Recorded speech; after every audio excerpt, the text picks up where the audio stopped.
Nganuman nga maglisod og sabot sa Biblia ang kadaghanan sa mga Kristohanon. Una sa tanan, ang Biblia usa ka espirituhanong basahon.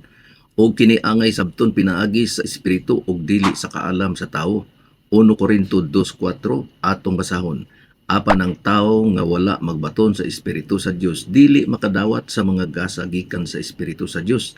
Dili gayud siya makasabot niini og binuang kini alang kaniya kay kini motungkad man lamang sa espirituhanong pamaagi.